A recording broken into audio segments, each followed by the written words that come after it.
ეს იყო ყველაზე ექსტრემალური და ამაღელვებელი გამოცდილება ჩემს ცხოვრებაში.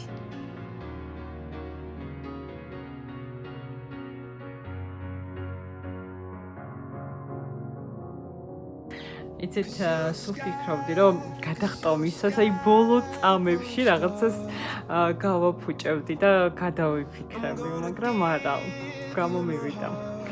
გამომივიდა და მივხვდი, რომ ძალიან რისკიანი ვარ.